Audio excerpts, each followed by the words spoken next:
Whoa, did I get the countdown already, Garrett? Yes, you did. Shit. We are Hi, live. everybody. Welcome to the show. We are live. Garrett's right there. I am right here. Hello, Garrett. How are you doing, pal? Howdy. Been better. A little sick today. Oh, no. Explosive diarrhea? Actually, Or funny enough, yeah. Oh, great. Shit, I never get that response. Nope. I've been asking that question of everyone who's ever says that to me for years. No, you nailed it this time. Nice. Even a blind Yeah. squirrel. Yeah, exactly. Broken clock right there. Yep. Welcome to the show, everybody. I want to apologize about yesterday. As I've said before, I get whenever we're doing this, I dealt with this with Troy too. You know, it was just so different with the Detroit cast when Jay and Isis and I were doing it, where it was our only job. That's why it was a lot easier. We would get together early in the day, make phone calls, whatever we were going to do. But we were paid to do that every day. It's a lot harder. You know, Garrett has a real job. Troy had a real job, and there's very small windows of time to be able to do this. And unfortunately, a couple times I try to minimize it, but there things come up, and it's like, oh, it's at 2:30. The dentist. That's the only time they can see you this year is at 2:30 on Wednesday. And you're like, fuck. It's right like before we're about to start a show, and then I know. And so this wasn't dentist related. This was CC related yesterday, and they could squeeze me in at last minute. I've got to get her groomed tomorrow. She's all day. She's going to be at the groomer before I go to California with her. And they sent me a text, and they're like, oh, by the way, it appears she's not up to date on this and this vaccines. I'm like, Jesus Christ, these fucking dog vaccines. Are you kidding me? Yeah. It's just a racket. Like, my dog needs a flu vaccine, but they won't see her. They won't fucking give her a bath and a haircut without it. I'm just like, oh my God, are you kidding me? And so last minute I have to, and they're like, well, we're booked. I'm like, dude, I have to get into a vet that was a goddamn 45-minute drive. They could only see her at 3:00 right when we go live. And I was gone. And it's like, okay, if I don't do it, I'm screwed. And so I had to text Garrett and be like, dude, I'm so sorry. I'm not going to be able to be here. So that's where I was yesterday. I had to go play the game. You know, I can't believe dogs survived all these years without flu vaccines. I know. Give me weird. a break.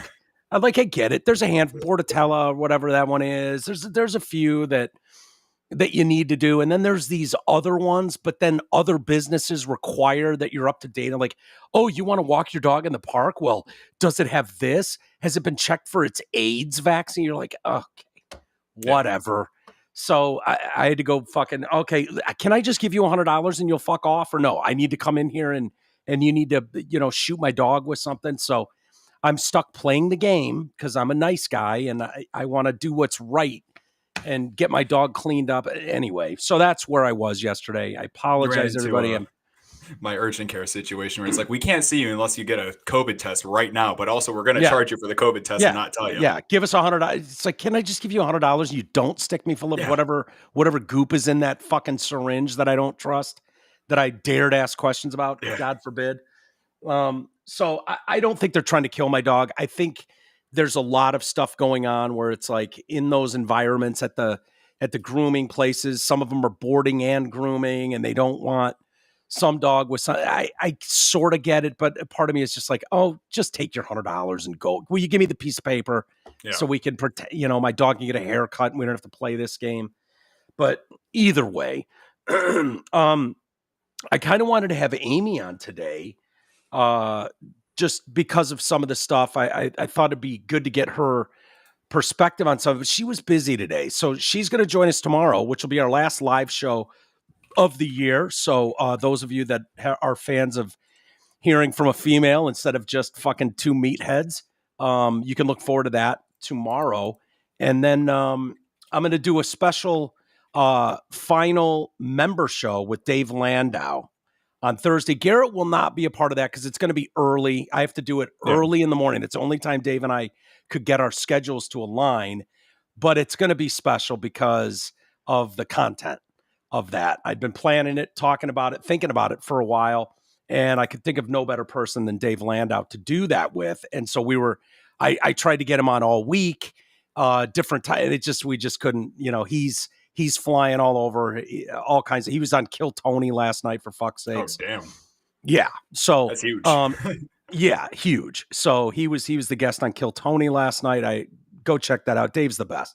So, anyways, we figured out a fucking small window. Like, I need to set an alarm to be able to make this work on Thursday.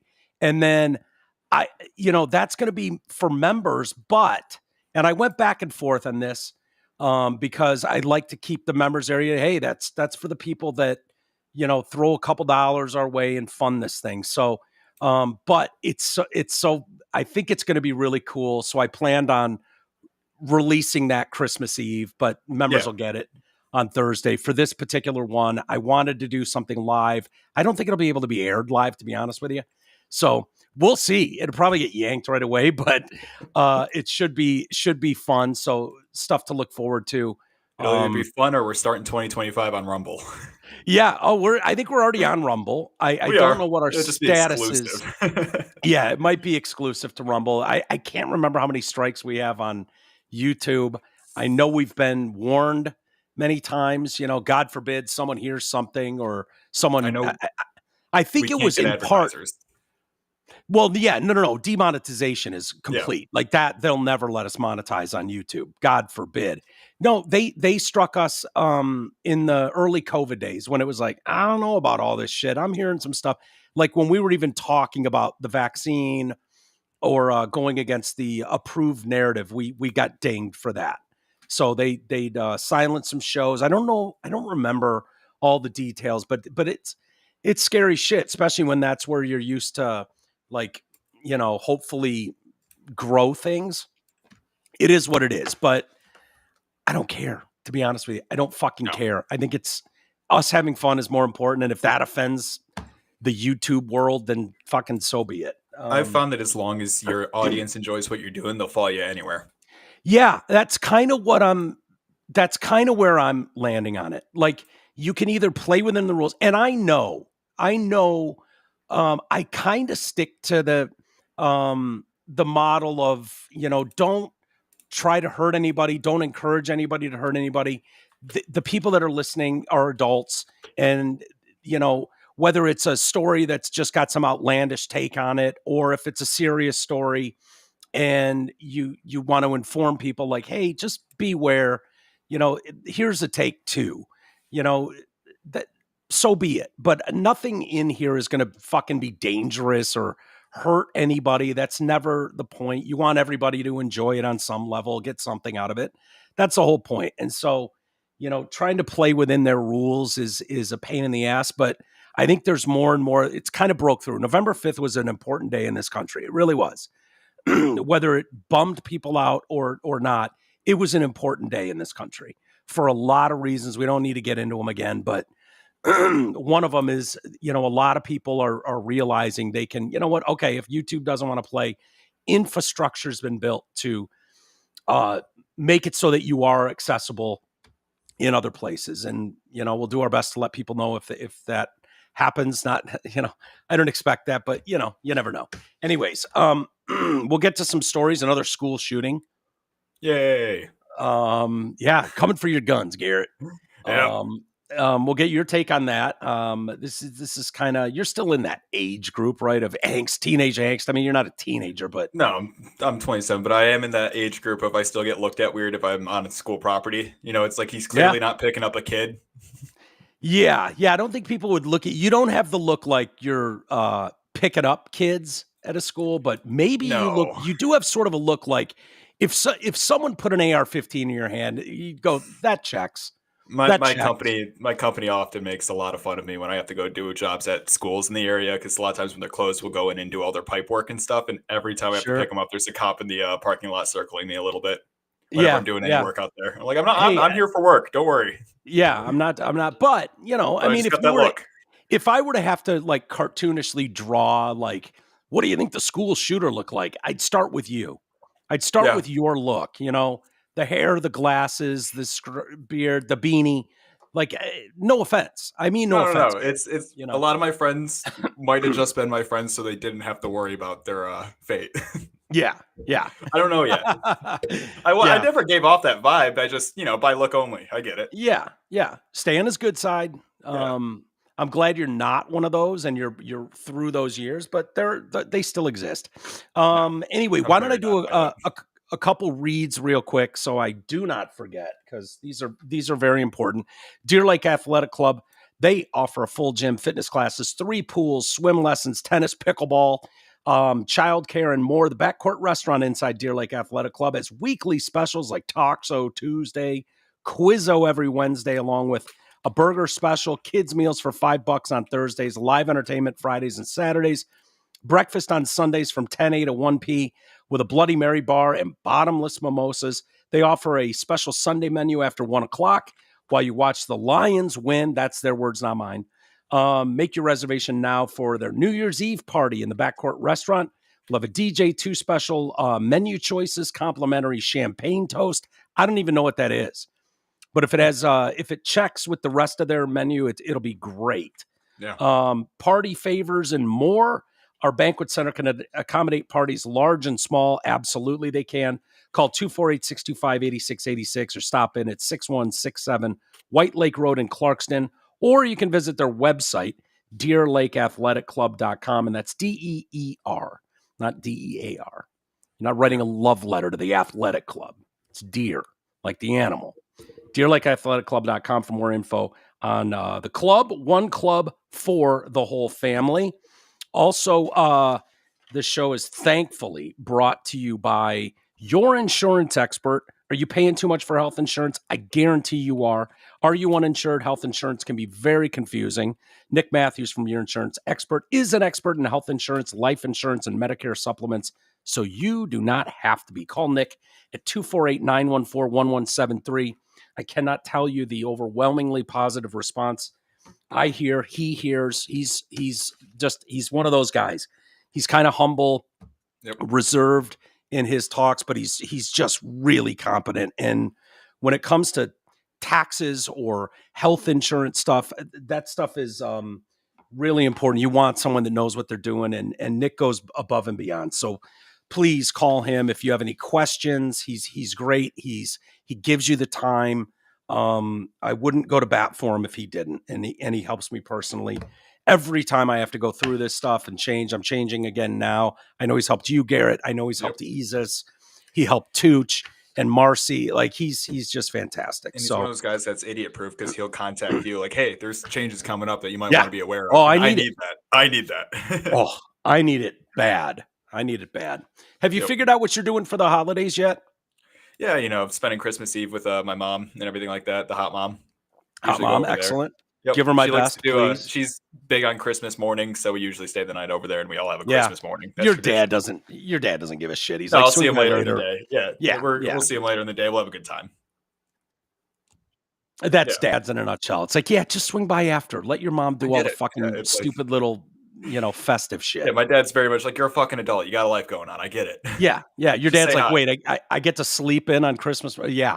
Sign me up. Really bummed about the Lions. Not going to spend a lot of time on it, but they lost to the Bills. I'm catching some shit from people when I warned about this. Some people accusing me of jinxing, and I was simply pointing out that game to the Bills didn't really matter. They needed to win out from there on out. Yeah, that's what the Lions needed to do. And also, what they needed most of all was to get out of that game healthy. And that's the whole game with the NFL. The Lions, and I knew this by week 2. Okay, this wasn't going to be a fallback year. It wasn't one of those situations. This was a team that was the best team in the NFL. What Brad and Sheila and Dan Campbell and that whole committee they put together, what they put together was the best roster in the NFL. You should take a lot of pride in that. It's hard to do. And they did it. the other thing with the NFL, and a lot of this is it just being great, just having a stacked, proper, balanced roster, and that there's 3 phases to that, isn't enough in this league. You also need to have incredible luck, and that luck is in the health of your team. And they are playing with a practice squad level defense right now. For them to put up, give up 48 points or whatever to Buffalo and still almost make it a game is incredible. To lose 4 more players, a couple more starters on Sunday is just devastating. Aline McNeil is a devastating loss for the season.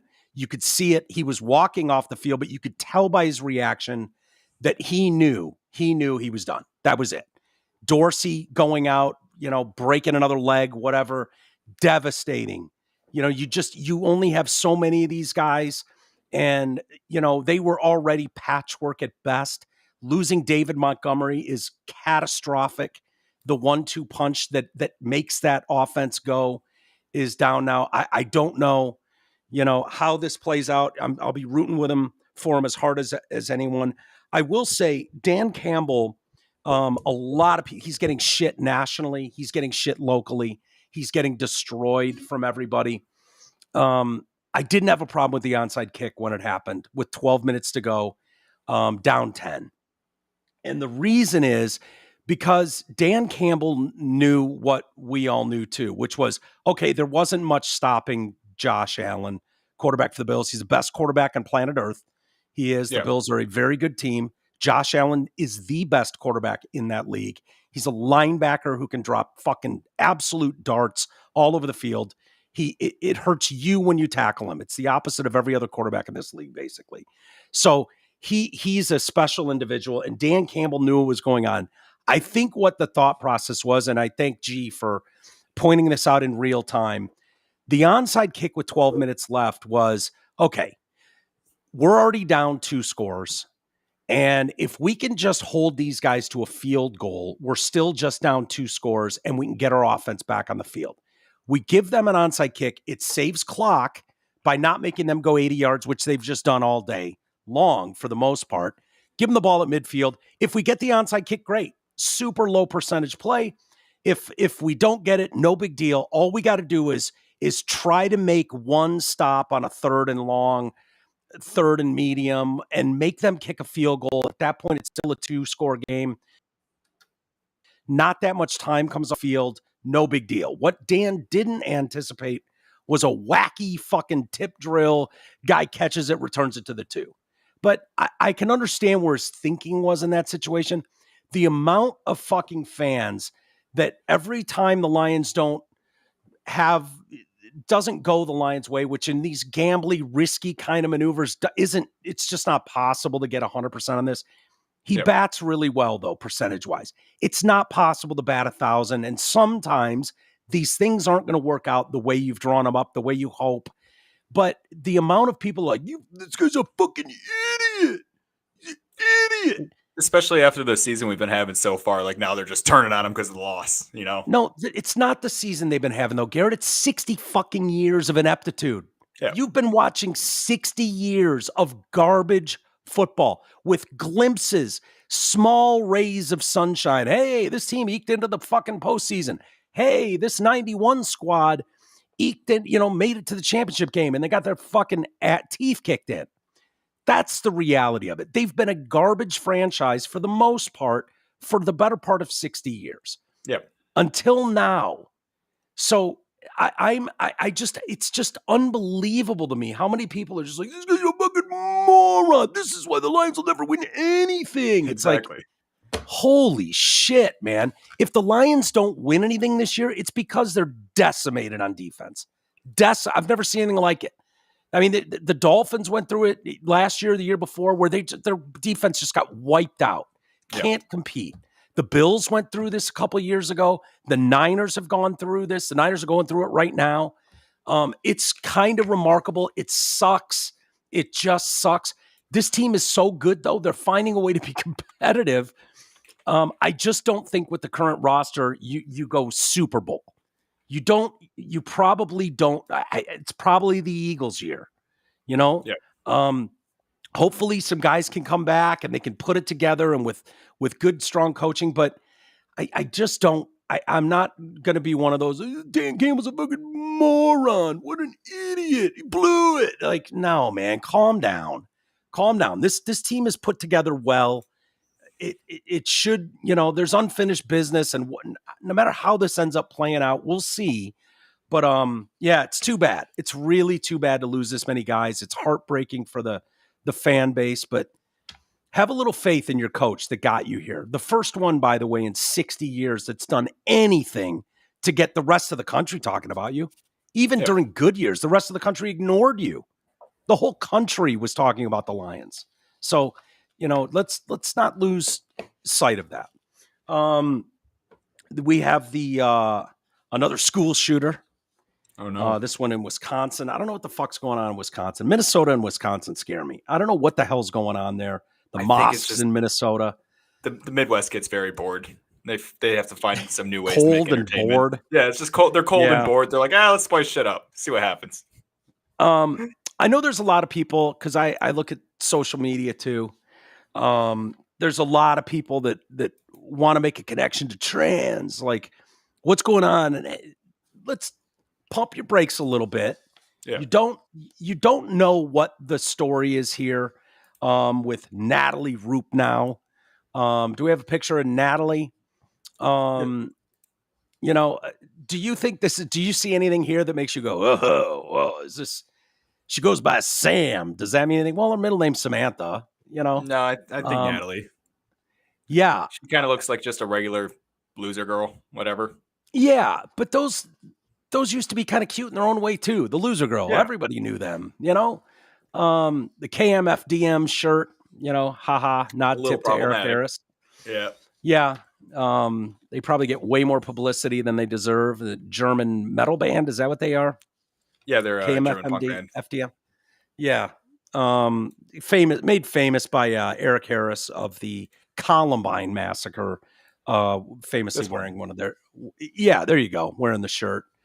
So I don't know. I haven't parsed through their lyrics, but there's something that's reaching, kind of angsty teens, obviously, as, I think that's safe to say, unless Eric Harris was just a fan and now it's kind of mushroomed out of that. But anyways, her dad had shared a picture of her at the shooting range, wearing that shirt. So Natalie, who also went by Samantha, killed a substitute teacher, a teenage student, and wounded 6 others with a 9mm pistol at Abundant Life Christian School before turning the gun on herself.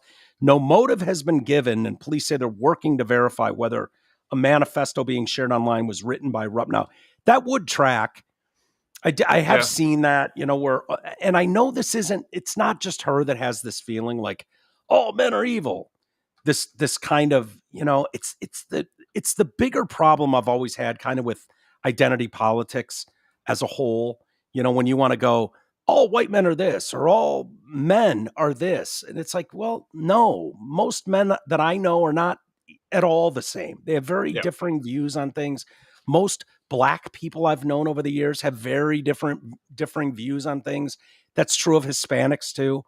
I see a lot of them. There's a lot of Hispanics that have come over here, and no, they're not just gardeners. They're electricians, they're plumbers, they're designers, but around here where I am right now, there's a lot of those. Where there's a big Arabic population in Southeast Michigan, there's a big fucking Hispanic one here. And when you talk to him, one guy's wearing a MAGA hat, the next guy's, this guy's wearing a fucking Jesus Saves hat. Like they're all over the map, man. They don't, when you're talking to them, they so to pin people into corners and be like, all Mexicans feel this way, all Blacks feel this way, all men do this, all women. It's like, no. That's what lost in the election. Yeah, big reasons it did. They lost. A lot of it did. But this stuff is being ginned up on Discord and on Reddit. And you go to like extreme femme, radical feminist message boards, and there's a lot of emotion. I see, the warden's on some of that shit. Now the warden's a lot older, so I don't fear the warden grabbing a gun and, taking out society, but she'll send me memes and stuff, and I'm just like, oh yeah, good luck with that. Like women are taking over the world. You're just like, okay, good luck with that. So I know there's a lot of that kind of feeling. And when you're dealing with 15-year-olds, I know how the mind of a 15-year-old works. I was one. And, it seems way more isolated when you're 15. The thought processes seem, everything seems so huge. It's so funny. Like literally the day you graduate high school and like, yeah, you're never going to see 98% of those people ever again. All those people that you blood oathed and fucking, I got you forever, bro. We'll live like this forever. It's like, no, you won't. No, you won't. Like literally overnight, it's gone. It's done. It's done. But when you're going through it, it's impossible. So these 15-year-olds getting ginned up, you'll get some dipshit puts tape on his mouth. Like, you will hear me with my day of silence. Fucking dipshits. That's the kind of retarded nature that goes through the minds of 15-year-olds. They think they're super important. I'm going to put tape on my mouth. You will know when I'm not here. I will not be silent. Like, yeah, okay, good luck. Pat you on the head. Did you ever know any of those retards, Garrett? Yeah, in high school I did. In high school I knew a lot of them. I just feel so bad because the photo and video evidence is going to live forever. It's the difference between the generations, man. It really is. It's Never the photo and video. We had picture day. We had one day where it was like, what a douchebag. You look back years later and it's like, oh, what an asshole. And then you could always say like, oh, those photos were poorly staged anyways. Sure. The Olin Mills photo sets. Yep. The turn to the side, cock your head. Yeah, cock your head. Ugh. Yeah. So Jeff Roop now in his Facebook post about his daughter at the range, he was asked by a friend if it was his daughter in the image. He replied, join NBSC North Bristol Shooting Club this spring, and we have been loving every second of it. As scrutiny fell on Roopno's image of the gun range, observers noticed her wearing the T-shirt, blah, blah, blah. A website belonging to Eric Harris featured lyrics from KMFDM songs and speeches by Adolf Hitler. At the time, the group released a statement denouncing the shooting and Nazism. Police identified Roopno as the shooter on Monday, are still investigating the motive behind her rampage. Yeah, the things that I've seen, what they're talking about is her manifesto about hating men. We need to rid the world of all men, anybody male. So I don't know if this substitute teacher was male. I don't know. They haven't released the manifesto. This is the danger in stuff like this, is you end up getting what happened in Nashville, where, Steven Crowder's team ended up releasing that, protecting sources. They still are trying to hide that manifesto. Yeah. It's just not good. Get this stuff out there. People can handle it, and let's see what we're dealing with. The details come amid online speculation over Roopno's gender identity after the police chief, Sean Barnes, sparked fury by claiming that whether or not she is trans is not important at all in the investigation into the shooting. Barnes also raised the possibility of her parents facing charges following the imprisonment of James and Jennifer Crumbly out there in Michigan. We're all familiar with that. Yep. That opened the door to prosecutions of school shooter parents. We also want to look at if the parents may have been negligent. That's a question we'll have to answer with our district attorney's office. Yeah, communities are sick of these situations. Yeah. Communities are they've had it with these situations of, what seems obvious. Again, I've said it a million times about how we're just reactionary. We wait for the bad thing to happen and then we react. We're not proactive at all as a society. No, why would we be? Right. And it comes down to rights and, have you broken the law? Do you want to live under a dictatorship where it's like, Minority Report thought crimes being like that's the downside to a society that's free-ish, Yeah.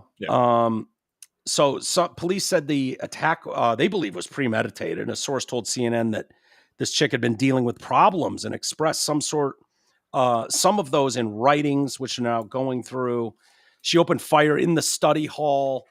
It was clear, Barnes said during a press conference, a motive was not clear, according to him. I don't know why. And if I feel like if we did know why, we could stop these things from happening. Maybe go, no, I don't have any confidence, Chief. Sorry that you would stop these things if you could figure out in society what is triggering these kids. I don't know. I don't think that, if we knew what was going on, we could address that and prevent these things from happening. No. We'll never know what's going on because Biden is already blaming the guns, Yeah, not the person who did the act, and figuring out why they would have done what they did. We've gotten to a time, and we'll get to the gun part. You're right. Yeah. For a lot of generations, for many of them, until the last few, children were, seen, not heard. That was a common phrase that people would say, speak when spoken to, kind of thing. Your kid didn't make decisions or give input on where you were staying on vacation or where you were going for dinner. They weren't involved in the discussion. It was just like, yeah, here's where we're going. Grab your shit. Let's go. It's just kind of way so molding these kids into this feeling of like they're, more than they should be. They're entitled to more. They're spoiled more. They're that kind of thing. And I don't mean to old man screaming at the clouds, but we're seeing kind of that nature, how that's playing out in society. And it seems fucked up to me. I don't know. Maybe it's SSRIs. Maybe that's a possible start to look at. Yeah. Not just SSRIs, but the mental health in general of our kids. Right. Yeah. I don't know, dude. It's probably a mix of a lot of things. Yeah. The parents are fully cooperating. We have no reason to believe they have committed a crime at this time. One thing you notice with parents, and I see it all the time, is they can have an excuse for their kids' shitty behavior almost entirely. Yeah. There's just something about it. And I speak to this understanding my own ignorance, that I don't have kids, so I don't have that. Like, I have nieces and nephews. I have a niece and two nephews, and I have a relationship with them that is one thing, but it's not parental. I don't kid myself into thinking I have the same feelings about these kids than their parents do. With that comes a different perspective on their behaviors at times, and what silly things parents will say to justify troubling statements at times. I'm not dangerous or anything, but just where it's like, oh boy, mom and dad will see a totally different thing than some other people, Yeah. So, you see that. And so with these parents, it's not, I say that just meaning like, it's not lost on me that a lot of them are going to justify like, they're going through a phase. Yeah, my kid, locks herself in a room, is listening to dark music. Like, no, It's weird too, because it is one of those things where a lot of kids do go through those phases. Like, even I went through a bunch of phases, and it probably, I probably said some stupid shit, probably posted some stupid shit, but I never had any intentions of doing anything. So you can never parse it out. Yeah. Yeah, 100%. Dude, you're 100% right on that. I went through all the teen angst of, fuck you, mom and dad. I know everything and you're an idiot. Like, I went through all of that. We all did. But I never once, and I didn't know anybody who was like, I'll show them, I'll kill them all. When you look at these journals, it's like really deep, thought out, take them all out. I never went that far. Yeah. Or bomb making. I was never into bomb making. I wasn't into, sneaking off into the woods and, construct something to do devastation. I never wanted to hurt anybody. Never wanted to hurt an animal. Never wanted to. Exactly. And a lot of kids do. Like, that's one of the things too, is it's like, I'm one of those kids where it's like, I would have wanted to go in the woods and played with fireworks or make some kind of explosive, but it would never been to hurt anybody. It would have just been to see a cool fireball. Sure. And so it's like, fireworks, at what line is that become a problem? Some kids were really into fireworks. I was into them sort of on the 4th of July. They kind of scared me a little bit. I didn't like the fucking bangy noises but I remember M80s. Oh my God, he's got his quarter stick of dynamite, like shit like that. Yeah. I was never that kid. It more scared me. I mean, I definitely get some black cats, light them and, you know, Yeah. some of that shit, I but wasn't playing with not a mortars or ton. anything, but What's that? I You wasn't weren't playing with what? mortars or anything, but it Yeah, was one of oh, those things good. where my friends and I would like to go in the woods and build a fort with a fire and stuff, and then, we'd throw a paint can in the fire and watch it go. Yeah.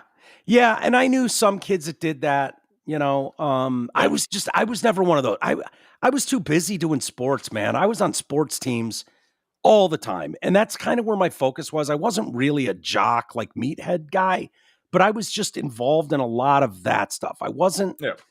I don't Keeps you know. out of trouble. I don't, and maybe it was my upbringing. Maybe that it was that other kids had a different upbringing and they gravitated towards that. Mine was music. I was really into fucking music all Yeah. day, every day, and sports. That was really my jam, Um, but this police chief goes on. Um, I don't know whether Natalie was trans or not. And quite frankly, I don't think that's important at all. I wish people would leave their own personal biases. We have lost members of our community. It's something that may come out later, but for what we're doing today, it is of no consequence at this time. I don't think whatever happened today has anything to do with how she or he or they may want to identify. For what we're doing right now, today, literally 8 hours after a mass shooting in a school in Madison, it is of no consequence at this time what gender the shooter was. Well, it is when the American public doesn't get the feeling that you're forthcoming, and you don't have to look much further back than Audrey Hale, right? The Yeah. Nashville shooter who killed a couple kids at the. So people are going to look to you guys to go, what is going on? Because if there's something going on with these children in the trans community, whether it's how they're being raised, what they're being put on, what things they're being told in schools or in counseling sessions, that there's some sort of link to things. People have a right to know that. Yeah. And parents would want to know, like, what's really going on here. And I'm not saying and there is, but what was that, yeah, Garrett? and it actually makes a lot of sense too, because like I said, there's kind of the two groups of trans people: the ones who are just actually trans people trying to live their life as a Sure. woman, and there's the ones who are kind of like the group I fell into, where it was like you were just depressed and you had some other things going on, but the trans community seemed like so accepting and where you can Yeah. get all your happiness that you leaned into it, and then you eventually start doing shit you regret. And I feel like this is one of those situations where a lot of these trans shooters are leaning into it too much, to where they started getting a little radicalized and thinking that the world's against them, so they Well, go back up against the world.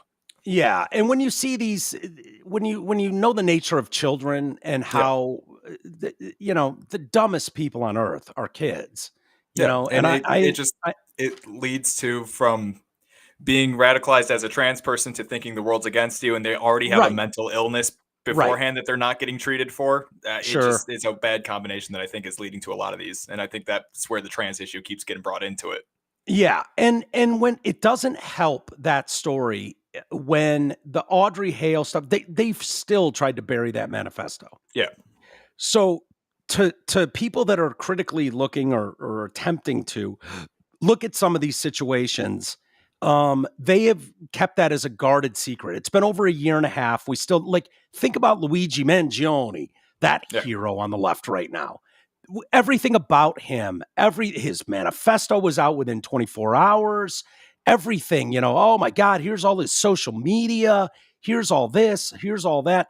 So when you do stuff like, when you find out the shooter of Trump, that nicked him in the ear, like, that kid's social media is gone. His yeah, house professionally scrubbed, no silverware in it. And there's no fucking update, no story, nothing to see here. That makes it look like some sort of mission fail. That it's a makes it glow up. look like, yeah, it looks like a psyop.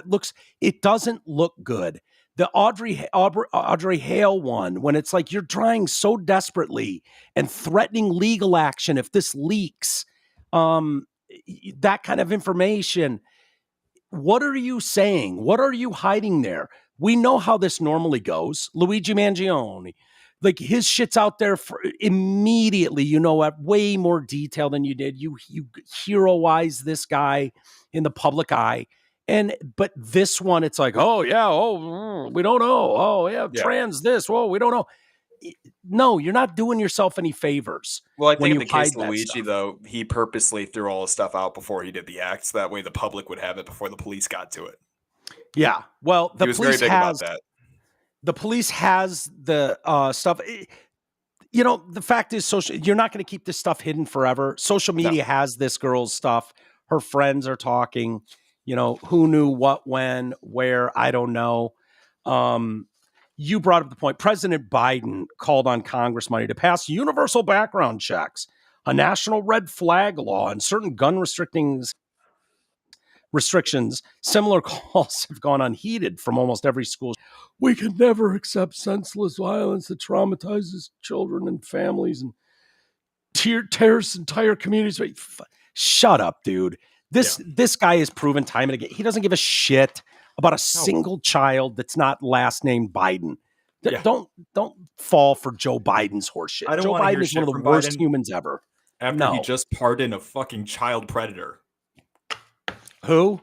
Biden. One of his pardons recently was a Chinese spy who had a bunch of child porn. Oh, so nice. I don't think Biden cares anything about children except his own. No, he pardoned his son on gun charges. Exactly. He doesn't give a shit about guns. If guns are so bad and you're so strict about getting the right background checks and not letting the wrong people have them, why'd your kid have one? You shouldn't have had one.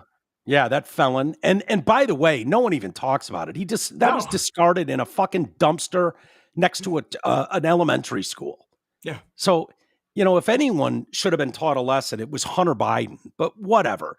But don't fall for this, no children should have to go through shut up, dude. You don't give a shit about anybody but the people in your family. In the USA, roughly 44,000 people die in car accidents each year. I don't want cars banned. No. Okay? I don't. Eventually, electric cars will probably make that number almost zero. All right. When you've gridded, and I'm talking, I don't know when that time will be, but eventually you'll probably get to a point where the human element is for the most part removed and we're driven around by electric vehicles and accidents go way down. I don't want cars banned. Gun deaths in the United States each year, and this is from Pew Research. 2021 is the last federal level of statistics that we have on this. So in 2021, there were 48,830 total gun deaths in this country. 54% of those were suicides. Okay, so that's 26,328 of them. 43% were murders, 20,958. So accidental gun deaths, 549. Involved law enforcement, 537. Okay. And then who knows? We throw up our hands. Yeah. We don't know this one. 458. Of those 20,958 gun murders, estimates are that closing in on 3,000 of those were gang-related, gun-related gang murders. So that leaves 18,233. And I don't want to ban guns over that. No. The problem is when people talk about gun bans or this or that, okay, can you guarantee tyranny doesn't exist? Because that's really at the heart of this. And the answer is a resounding no. Yeah. No. And one thing that statistic never points out is how many of those murder classifies are actually self-defense murders. A guy pulled a gun in a robbery situation and ended up killing the robber or something. Right. There's all kinds of them. You're right. Yeah. I think the larger thing is you're going to have to fix your kids, man. Yeah. That's the reality of it is I don't know what's going on. I'm not going to preach to people about what's going on, but there is something very specific that's happened in the last couple of generations that this sort of behavior has been on the rise. And getting rid of guns isn't going to solve your problem. I think it's 85% of these these murders happen in gun-free zones. People with guns protecting themselves to the tune of millions a year exist too. So there's a lot of good. I'm not a big gun nut. I don't walk around with a gun. My gun is in Michigan currently. I don't even have it on me. So I'm not like some fucking gun-toting nut job that fuck you, come from over my dead body. No, but I understand the point of it. And your kids are fucked up for some reason. And what happens when you rule by fear? Because that's what that is. First off, your gun rules, what Biden was talking about. This was a 9mm handgun. What are you going to do? Ban 9mm? Biden's got to be seething right now that it wasn't an assault rifle. Right. And all the people talking about AR-15s, there's people online. You got to be careful what you're looking at, saying this was another AR-15 killing kid. Blah. No, it was a 9mm handgun. You going to ban those too? Fear is big, though, and they would like you to believe that we got to do something. And I take you to fear leads to one thing, okay? More power and control for elitists, not for you. It doesn't. None of these laws would actually do anything in the vast majority of these gun incidents. I'm sorry to report. I wish the stats bore out differently, and you could make some move like, oh, if we just do this, that will eliminate the problem. That's not the reality. So they fear you into believing, if these nut jobs would just get out of our way, we could fix all this. No, you couldn't. But fear works too. September 11th, 2001. That led to the Patriot Act, okay? October 24th, 2001, it passes the House, the Patriot Act. The yeas 357, nays 66. Passes the Senate the very next day, October 25th, 2001. Yeas 98, nays 1. It's all fear-based, right? Signed into law October 26th, to the very next day, 2001, by President George W. Bush. So from September 11th, 6 weeks later, you had the Patriot Act. It's almost like it was already written. Yeah. Just waiting for the opportunity. I don't know if we'll ever know the full story. How quick it went in there. Yeah. Do you think if the government is getting anything done, October 24th, 5th, and 6th, boom, boom, boom, law. Yeah. New law on the book. They don't do that unless they had an agenda already set up. Feels that way. I'm not, believe it or not, I'm not a giant conspiracy theory nut outside of the moon being fake, which we all agree on. Yeah, I'm not a huge, conspiracy nut, but that one seems a little weird. So the USA Patriot Act, or Uniting and Strengthening America, USA, by providing appropriate tools required to intercept and obstruct terrorism, Act of 2001. The Act's main goals were to increase national security and provide law enforcement with more tools to investigate and deter terrorism. Yeah, it sounds great on paper. The Patriot Act gave law enforcement more authority to surveil, expand wiretapping and pen register monitoring. I don't know, what is pen register monitoring? I can check that real quick. Yeah, look up pen.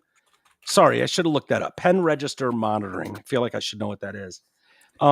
It's a surveillance technique that records phone numbers dialed from a specific phone or computer. It's often used by law enforcement to track outgoing calls, but can also be used to monitor internet communications.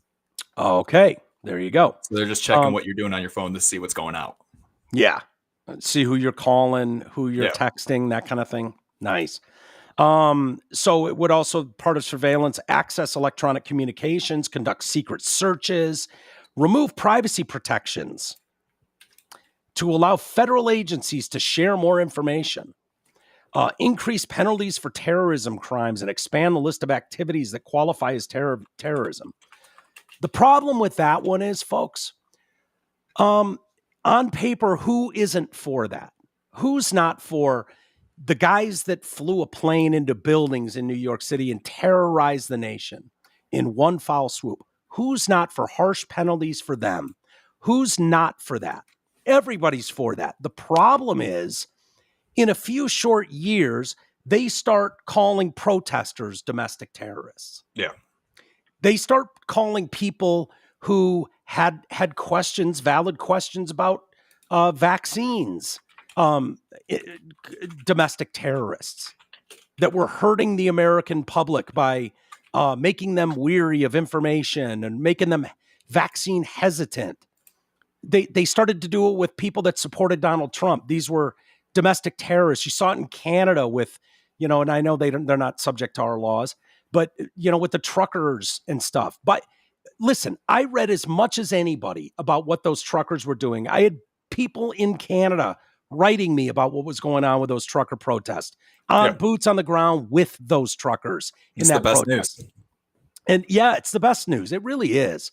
And what you were hearing overwhelmingly was, no, they weren't burning cities down. They weren't smashing windows. They weren't terrorizing neighborhoods.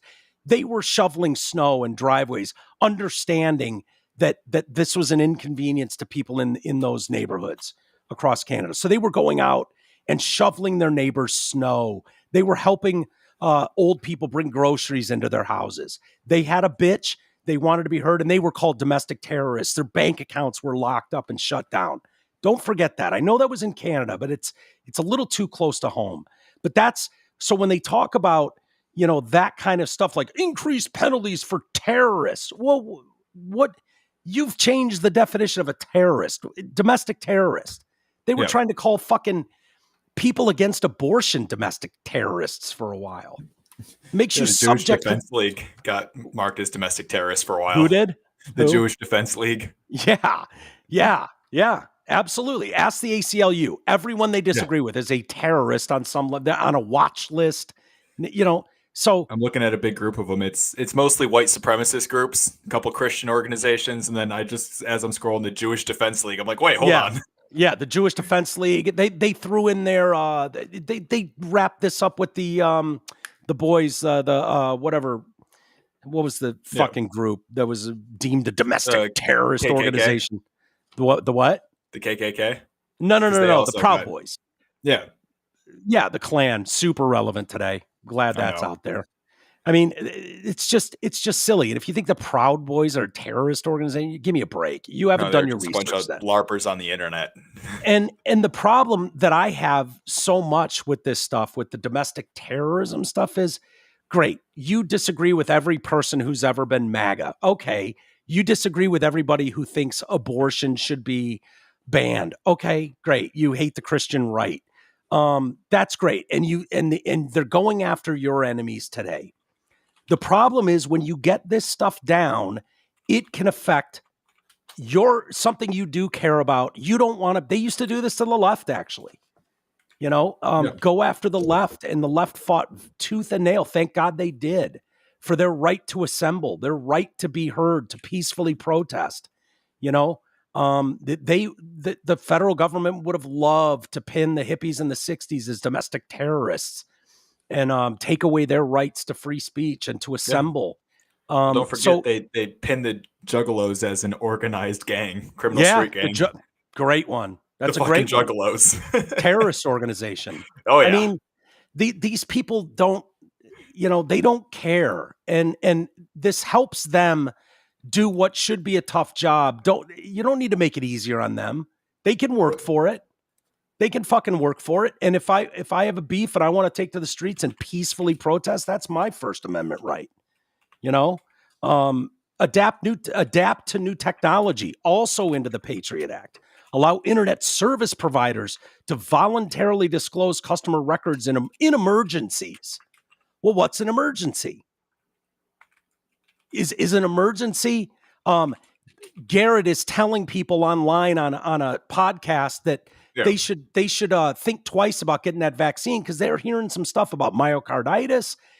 They're hearing some stuff about mRNA technology that doesn't feel right. Is it safe then to say this is an emergency? This is going on right now, and it's changing potentially people's opinions of stuff. So should AT&T or Verizon be able to tattle on Garrett, kill his service, rat him out to the feds as a danger to society? Because that's how they're using it. You realize that, right? One for one, the January 6th problem all over again. Yeah. They labeled all those guys pretty much domestic terrorists so that they can lock them up for a whole year in solitary and get away with it scot-free. Absolutely. No question about it. And I the more I've thought about it, I hope Trump follows through on his word. I hope that's a day one priority to pardon those people. It's bullshit. And if you've done any background and research on that, and I'm not talking about if some guy goes and takes a shit on Nancy Pelosi's desk, hilarious, fucking hilarious. But if you want to send a message, fine. If you want to send a message to someone that smashed windows on federal property, fine. But the rest of them, I hope he pardons all of them. Pay for the window and you're good. That should be the crime. Yep. And you should be able to go to court and sue them. When you have 26 instigators on the payroll of the feds on the grounds there to fucking gin shit up, yeah, you should be able to get them in a courtroom too. I don't have a problem with that. You know, as much as I don't want to look back and move forward, that's a day one priority. You know, absolutely. I 100% agree with that. Yeah.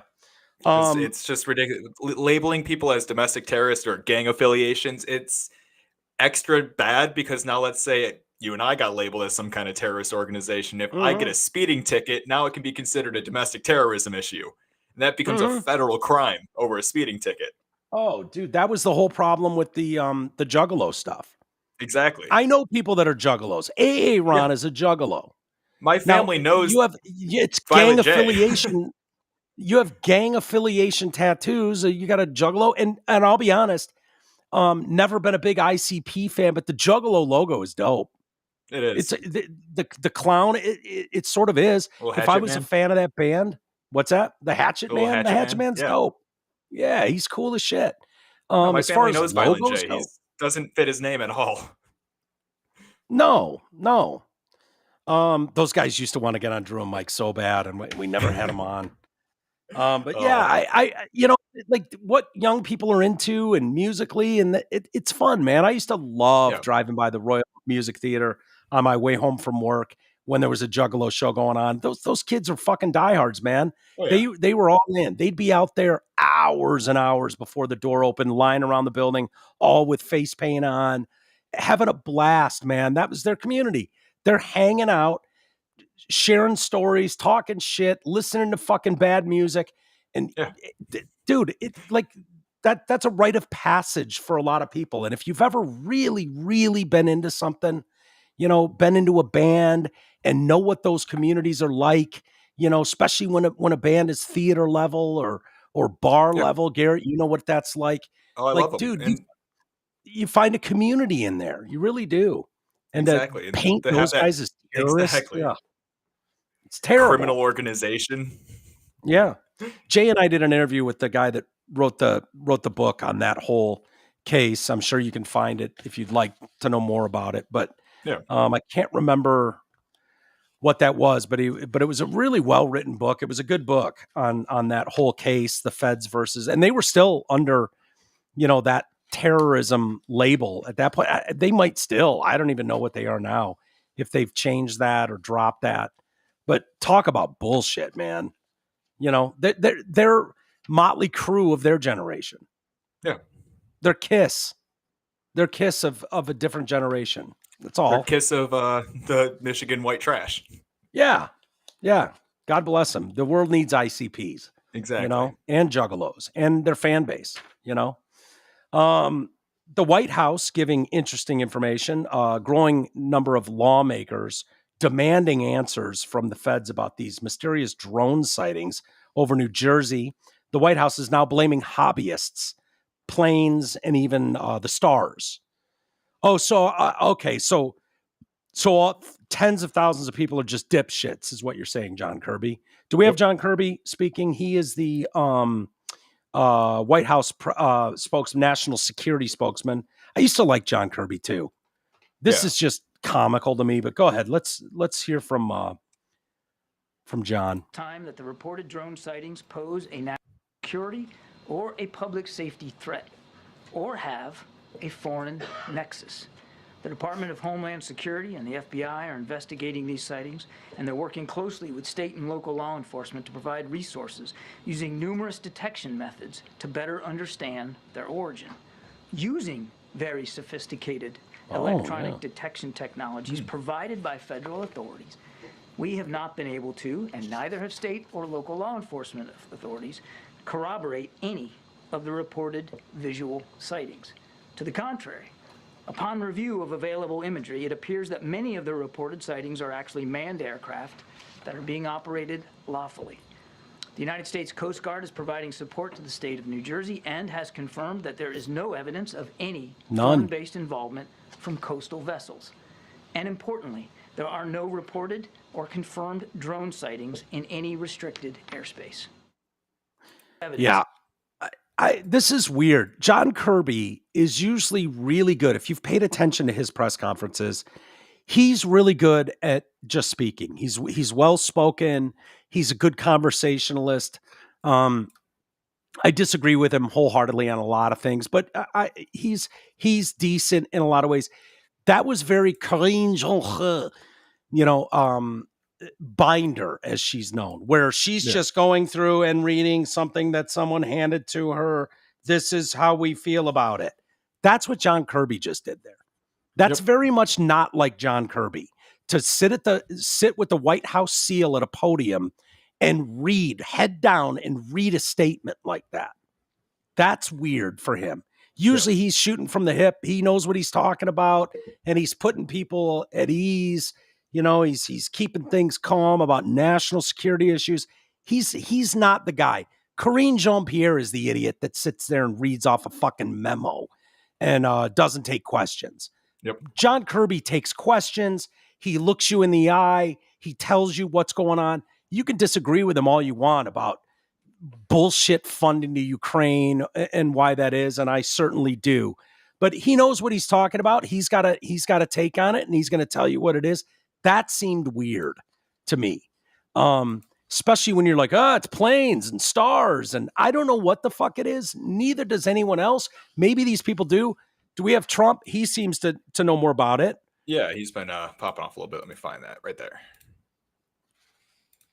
Good to see you. Turn it up if you can hear. The drones that are flying around New Jersey ports. The drones, he laughs. The American people have a big disconnect. The government knows what is happening. Look, our military knows where they took off from. If it's a garage, they can go right into that garage. They know where it came from and where it went. And for some reason, they don't want to comment. And I think they'd be better off saying what it is. Our military knows and our president knows. And for some reason, they want to keep people in suspense. I can't imagine it's the enemy, because if it was the enemy, they'd blast it out. Even if they were late, they'd blast it. Something strange is going on. For some reason, they don't want to tell the people. And they should, because the people are really, they happen to be over Bedminster. Want to know the truth? They're very close to Bedminster. I think maybe I won't spend the weekend in Bedminster. I've decided to cancel my trip. Have you received an intelligence briefing on the drones? I don't want to comment on that. Have you been? Yeah. In other words, yes. Marjorie Taylor Greene, the most hated. Is she probably the most hated Republican? She's up there, right? She's the AOC on the right. I put McConnell above. McConnell, yeah, but everybody hates McConnell. I know, just right and left. Above Marjorie. I don't know anybody that likes McConnell, right or He's left. still technically right, though, so I'm going to put him on the high up right hatred. Yeah. He's up there with AOC for the high up left hatred. See, I think of like Marjorie Taylor Greene, Nancy Mace. Those people are more like the squad on the left. I don't. Mitch McConnell's just old school fucking. He's more Nancy Pelosi hate level is how I think of him. Marjorie called it bullshit that the Pentagon does not have answers despite sightings having gone on for over a month. The problem, it's too bad. They've done it to themselves, but I don't trust these people. I don't trust, fortunately we do have the internet. We do. And we're able to go make up our own minds. I don't have to just take John Kirby's word for things. They could be open about what they know, what they don't know, but some of the stuff you're hearing out there makes more plausible sense and is worth knowing. What's the guy's name who was the CEO of Saxon Aeronautics? I think it's a drone company. John something. Do you have that video, Garrett? Yeah. And what was his name? John. I should have written it down. I'm trying to remember which one. It should say Saxon Industries or something. I had you queue it up to a certain time. That's the you other got one it there. I got you over here. Yep. So this is a drone company guy, and he's talking about some of this, and I think it's worth hearing a couple minutes of. Yeah. Let's see if we got a good volume on that. So I spoke to a gentleman a few months ago who was trying to raise an alarm to the highest levels of our government, which they had their ears closed, about this one particular nuclear warhead that he physically put his hands on. He physically touched this warhead that was left over from Ukraine. And he knew that that thing was headed towards the United States. Okay? That is a very serious deal. And everyone knows that the United States government, this administration, is pushing to get into a war with Russia. We all know that. We all feel it. We all see it. Okay? Well, back up a few years. Do y'all remember when those drones were mysteriously flying across the Interstate 70 corridor from Colorado up into Nebraska, down here into Kansas, and out into Missouri? Well, it was believed that those drones were looking for radioactive material because there had been some material that come up missing here in the United States, and they felt like it was high probability that the nuclear or the radioactive material would be taken along the Interstate 70 corridor heading east or west or south. So from what we understand, they were out there trying to find this radioactive material. That makes sense why Now, they don't talk about it. drones, Yeah. they have no reason to be in the air at night unless you're doing some type of ISR work, intelligence, surveillance, reconnaissance, looking for bad guys, or looking for a victim, a search and rescue victim, or law enforcement, or some type of military project, right? There's no reason for a drone to be flying at night, really, okay? Because they don't see shit. So, Yeah. Unless you have thermal optics, drones really don't see stuff. You need to do mapping during the day. If you're going to do farming stuff, you mostly do it during the day. The only reason why you would ever fly an unmanned aircraft at night, is if you're looking for something, whether it be a person or trying to smell gas. We have methane gas detection systems that can detect gas leaks in pipelines. You really wouldn't use thermal optics for trying to find gas leaks, just simply because the only way you're actually going to find a gas leak with thermal optics is if the gas leak is aggressive enough that it has a difference in temperature. Because thermal imaging, it creates a digital image based off of the temperature variance. So whatever is different in temperature, it creates an image. Usually gas leaks so slow that it goes quickly into ambient before you can even see it. So we have special sensors that can detect gas leaks. We also have special sensors that can detect radioactive material. So That kind of makes sense. with this gentleman that I had spoken with, who was trying to raise the alarm to try to get somebody in the government to say, hey, we need to work together to go try to find this nuclear warhead, none of that ever happened. They knew that warhead was on its way to the United States. That's all that ever came of it. Nothing ever happened. This government did not do anything at all to help this gentleman raise the alarm and raise awareness. All right. That there is. Yeah. I think you get the point. And that, to me, sounds more believable and plausible as to what's going on. Because it'd be easy to go, there's a search and rescue. What's that, Garrett? It explains a lot of the secrecy on the government's end. Yeah, it does. See, again, this is a great example of there's good and bad, obviously, to a social media farm. Like going back to Dan Campbell's a fucking idiot. Usually you could choose whether or not to hang out with that guy. He's at your house for the football game, and there's three people that have to hear him go, Dan Campbell's a fucking moron. And you choose not to hang out with or do hang out with that guy. It's whatever. It goes off. But now they have a voice, and it's irritating hearing all these people fucking blast off on social media. But there's also this, and this is what they're trying desperately to cling on to, whether it's Hillary Clinton talking about we have to ban certain speech. We're losing control of the narrative. well, that's what they mean. This is an example of what Hillary's talking about when she talks about these people are going into the brosphere and listening to Joe Rogan. No, they're not listening to Joe Rogan. They're listening to Joe Rogan's guests. Yeah. Okay. That's what they're listening to, is those experts that you don't want anyone else listening to. That's what they're listening to. They're listening to other perspectives. When you go, well, there's a million registered drones in this country and no further questions. Yeah. You used to be able to get away with that by just saying that. And then everybody around New Jersey and Bedminster, wherever else, is going, no, dude, these things are the size of fucking cars with lights all over them in a pattern. What the fuck are they?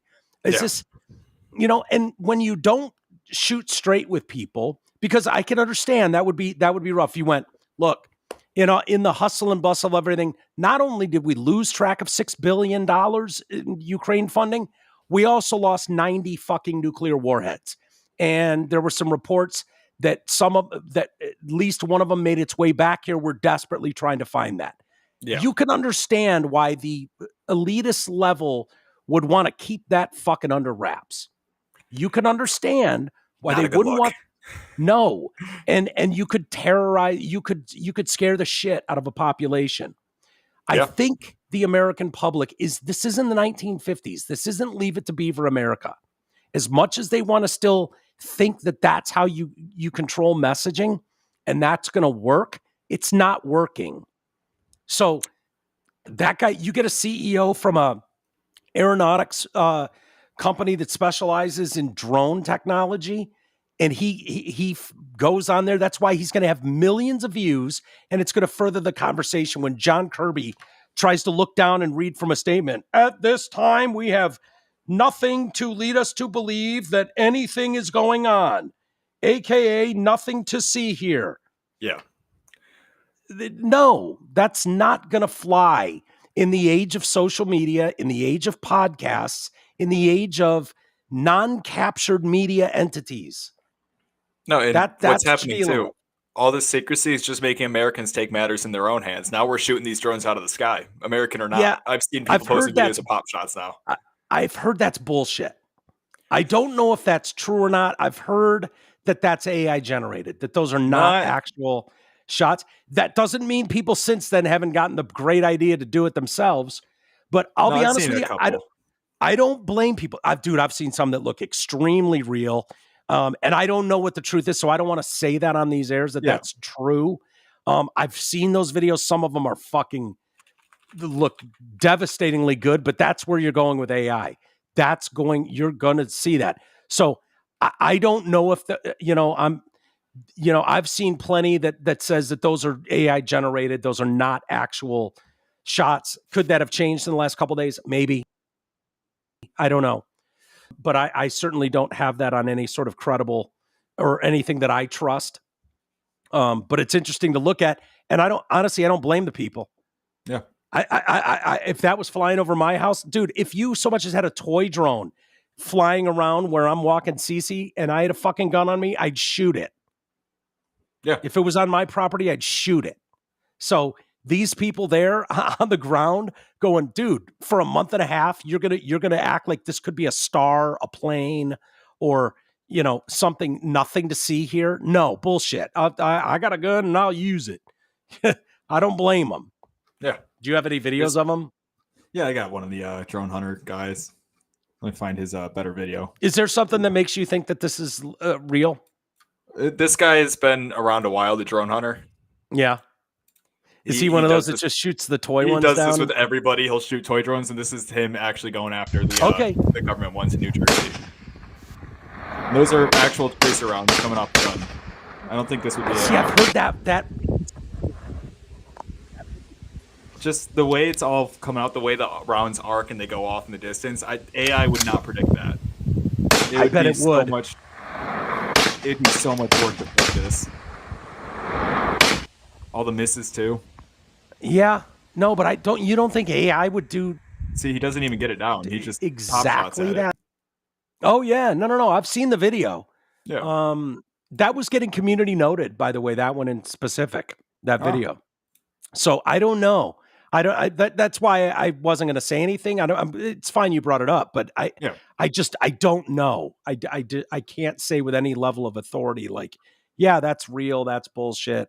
And I try to tell people, where I got that from, why I believe it.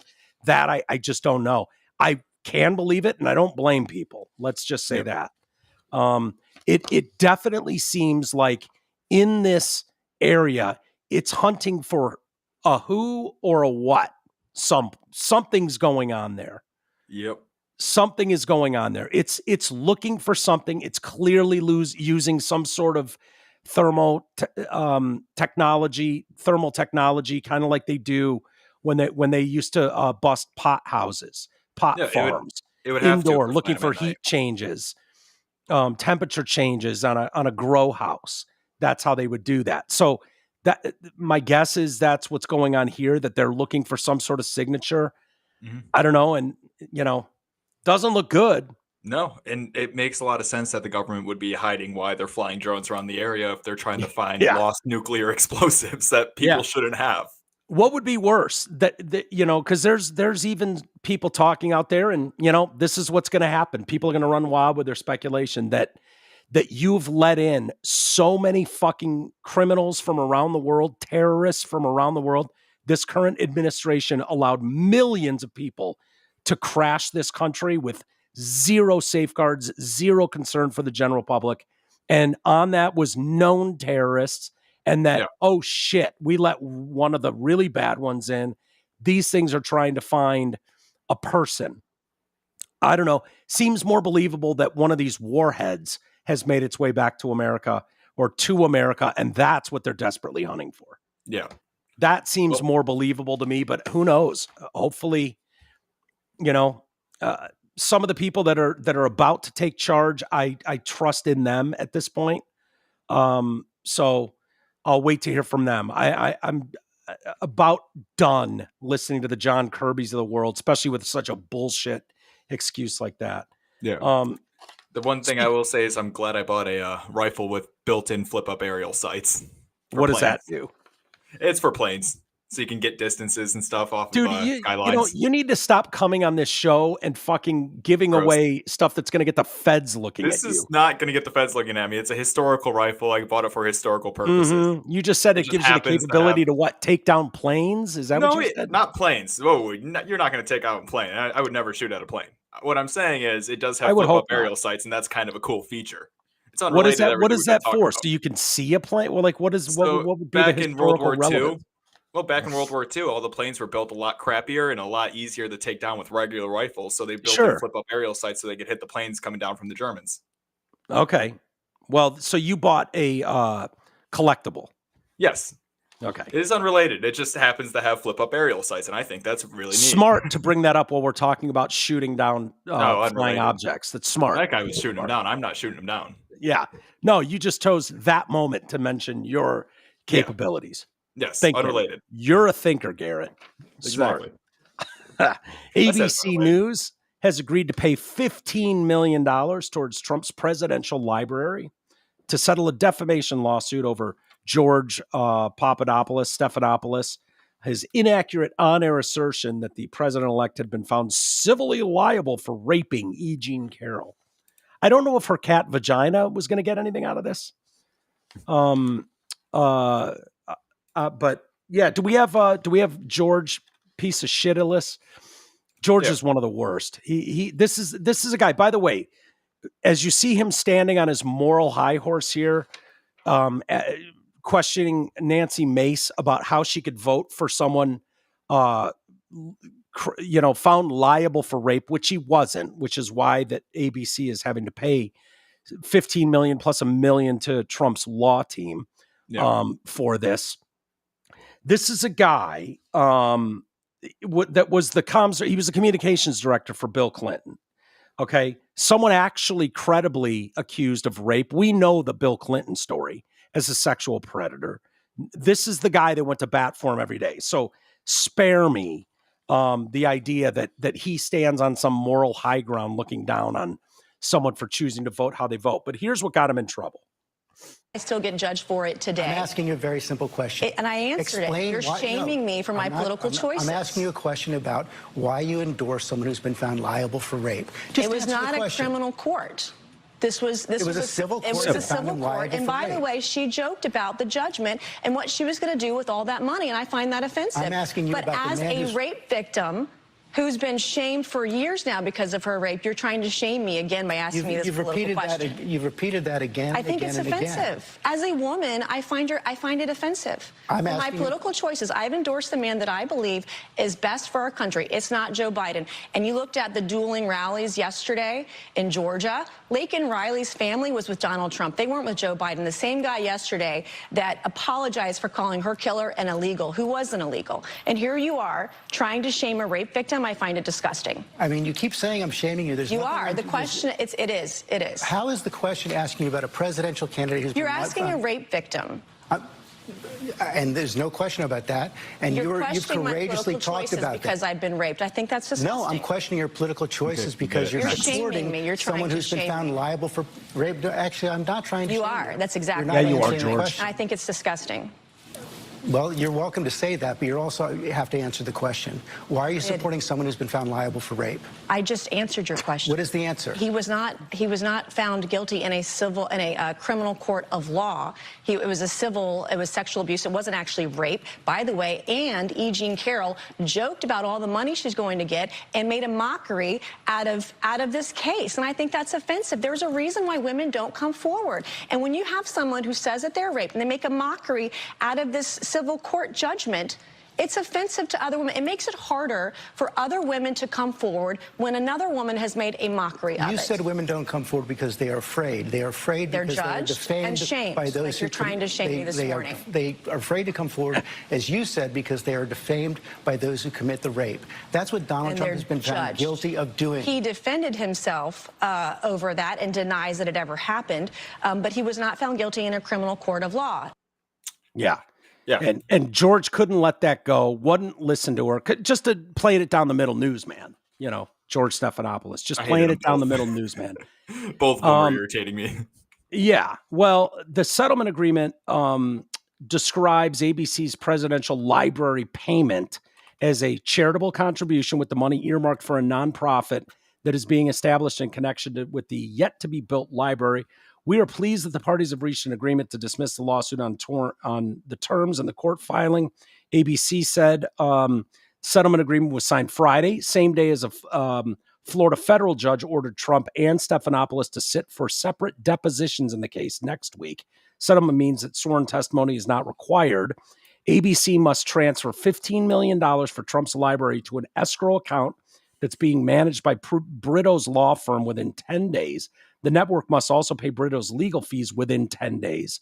This will only cover a fraction, by the way. I think Obama's library cost $850 million. I don't even think it's done. So neither verdict involved a finding of rape as defined under New York law. In the first of the lawsuits to go to trial, Trump was found liable last year of sexually abusing and defaming Carroll. A jury ordered him to pay $5 million. In January, at a second trial in federal court in Manhattan, Trump was found liable on additional defamation claims in order to pay, because this is reasonable. He talked shit and called her a fucking liar and said this was nonsense and called her crazy. And they ordered him to pay $83.3 million. Another one of these, just stick it in front of a liberal-ass jury, and they'll come up with something reasonable like $83 million. To E. Jean Carroll. I don't know how much her cat was supposed to get, vagina. I don't know how much that cat was going to get. Trump, of course, is appealing both. We covered this story when it happened. And the problem is that story never fucking made sense to begin with. None of it. None of it made sense. That she asked Trump to help her find a present for a girl. Trump Tower was right across the street from Bloomingdale's, and he went in there and just grabbed her, just started mauling her. And then ripped her fucking skirt off and stuck his dick in her. It makes absolutely no sense, especially when he was already an extremely popular and famous person and could have just hired anybody to do what he needed. Yeah, like you really think Donald Trump at that point in the 90s just walked into a department store and grabbed this chick and stuck his dick in it? Really? That's what you think happened? Do you think that's what and what you think a credible fucking jury 30 years after the fact is going to be like, yeah, that's credible evidence? No, what you had here was people desperate to fucking hate Donald Trump, in part because the George shitbags of the world had spent the previous 9 fucking years telling you what a monster he was over the Daily Show and fucking this guy and that guy, and every actor in Hollywood and every fucking newsman in the country was telling the same story. Government leaders telling the same fucking story about what a monster this guy was. And so those people, the general public, had been brainwashed with that for a decade almost. And so it was very easy to just throw away any reality, any honest judging eyes you could put on a story. It was negative against Trump, had to be true, has to be true. People weren't able to credibly look at it. So you're just fine with something like this. This story stunk on its face.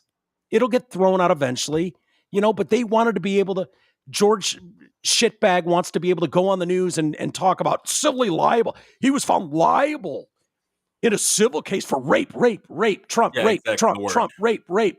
That's all you wanted to get out of that. Convicted felon, 34, convicted felon. How could you vote for a convicted felon? How could you vote for a found liable for rape? That's the point. That's the whole fucking point, whole game. It's falling apart on its face.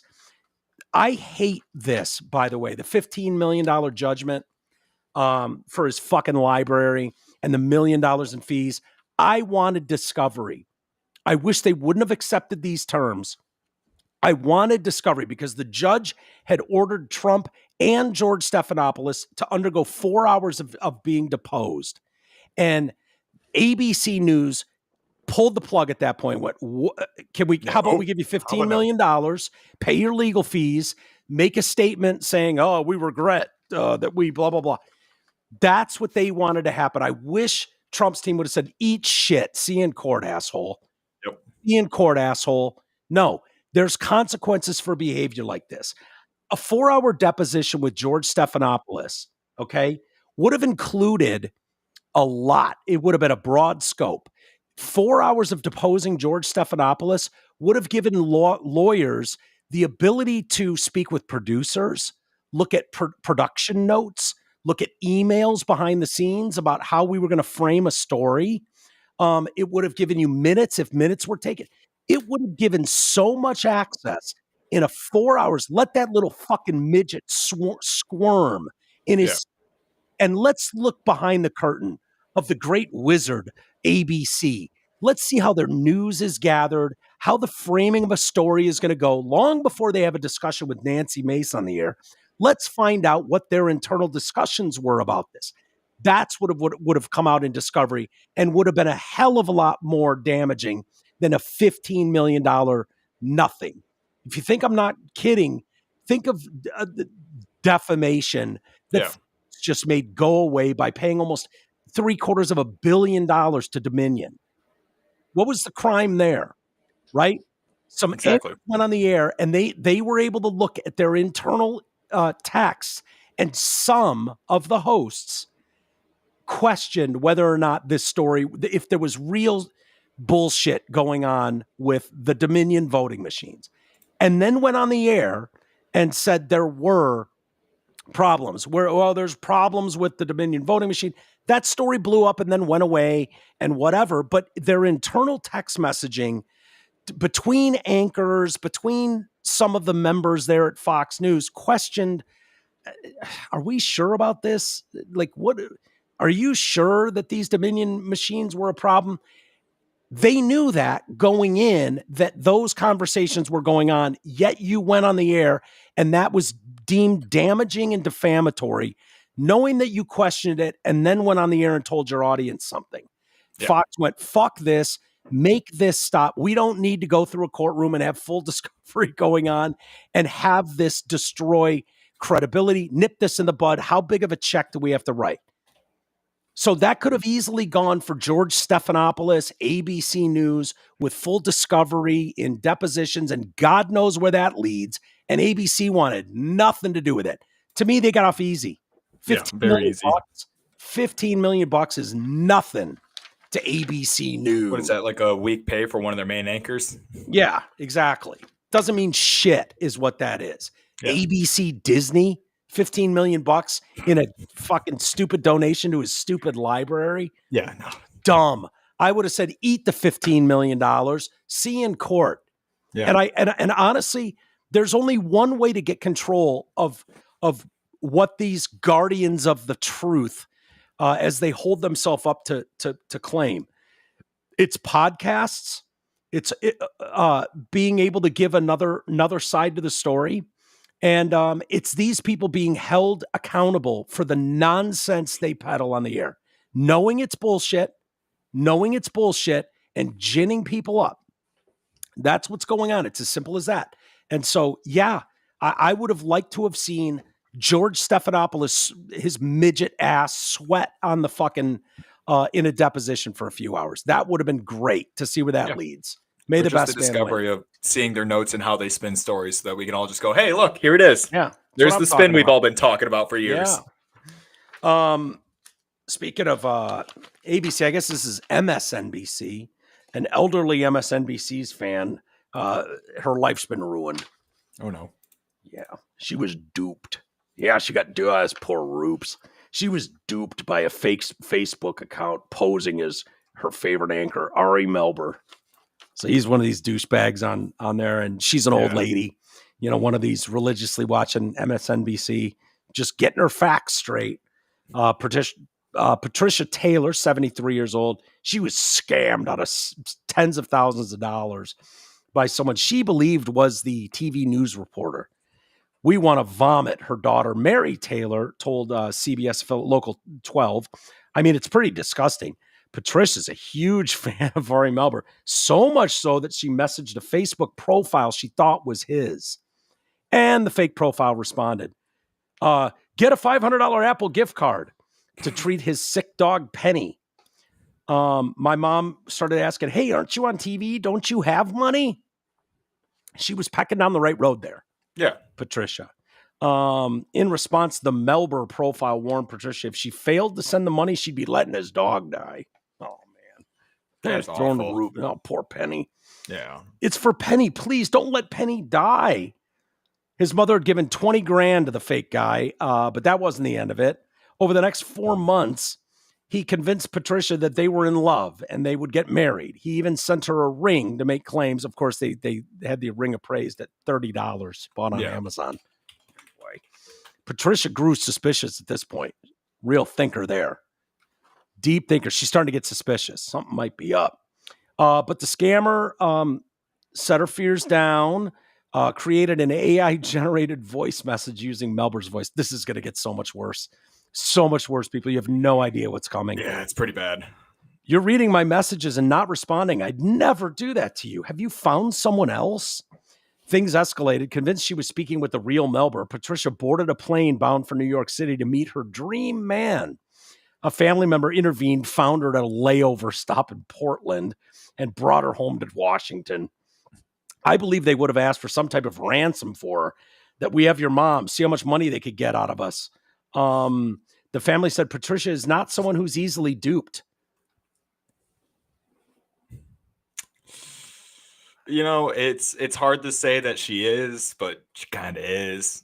I mean, first off, she's an MSNBC viewer. So let's get this not easily duped nonsense out of the way. Getting mad at the North Korean people for liking North Korea. They don't know any better.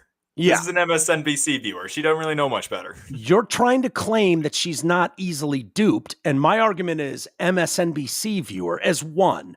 Yeah. The fucking $500 gift card to Apple for his sick dog. I don't know what. You're going to take that gift card to the vet and trade it for stuff. The family said Patricia is not easily duped. She worked at both Boeing and the University of Washington for decades. I think that speaks volumes too. There's a reason our planes are falling out of the sky, man. Yeah, it's all kind of lining up. It's all making sense to me. Her dream guy is Ari Melber. MSNBC viewer, professor at Washington and Boeing. Yeah, some things are falling in line. I don't think your mom's as uneasily duped as the family members like to think. Yep. It just makes too much sense.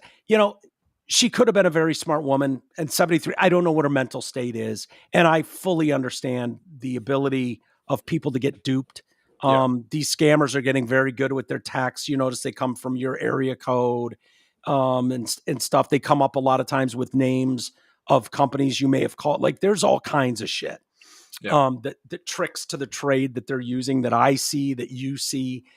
But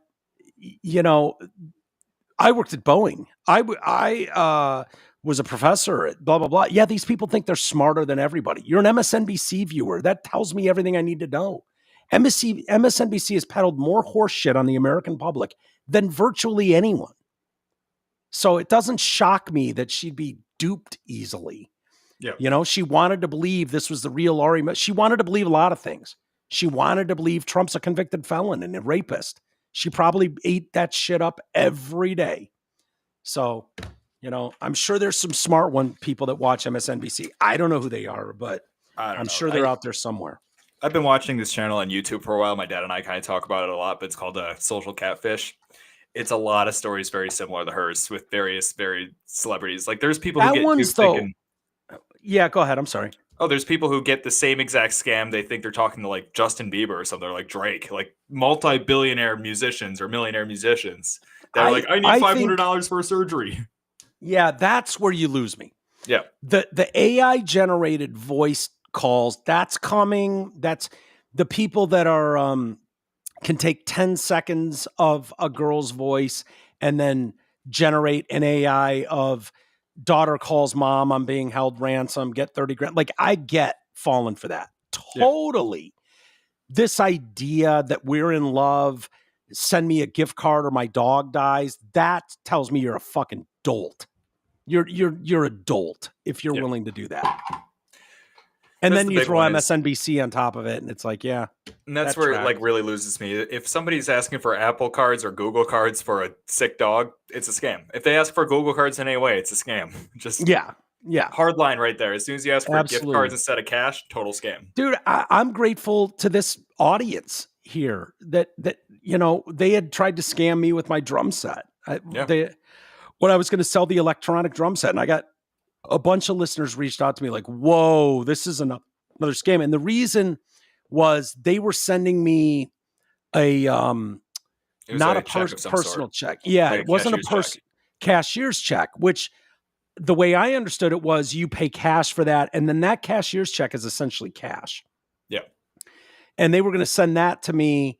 And there were some things after the fact that fell in line that I knew it was a scam. But I went as far as going to my bank and going, I'm just trying to sell this thing. And it's something that absolutely could be someone out of state wants that, sees that listing on, I wasn't doing it on something local. It was on a site known for that. And, that was the first response I got. And it was like, oh, okay, maybe someone in California wants it. Someone in Cincinnati wants it, whatever.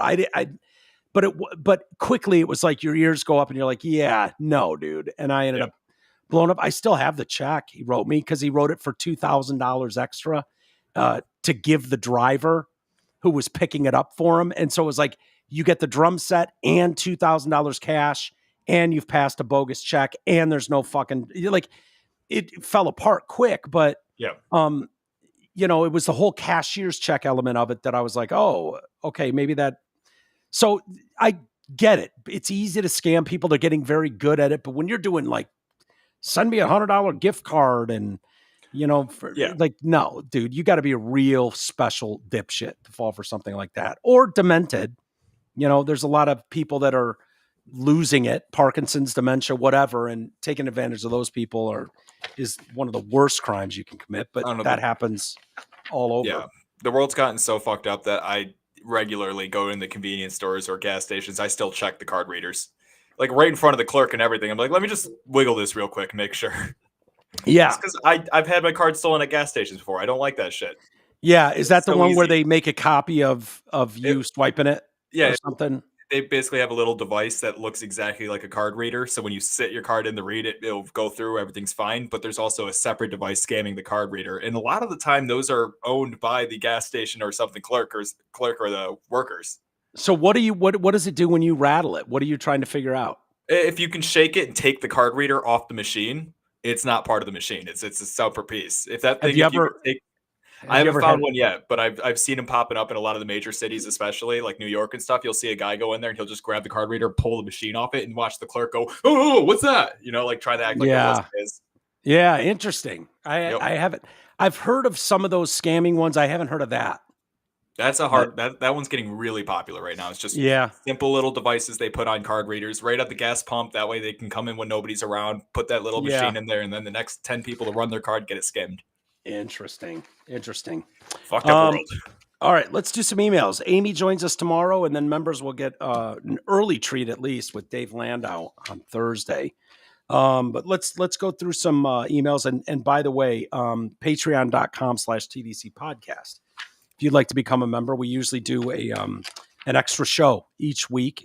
I'll be gone for a couple weeks, so bear with me as we get through the holiday season. Hoping all you guys have a great holiday and whatnot, and then we'll pick right back up when the holiday is done. Once I get back from Dallas, really. Yeah.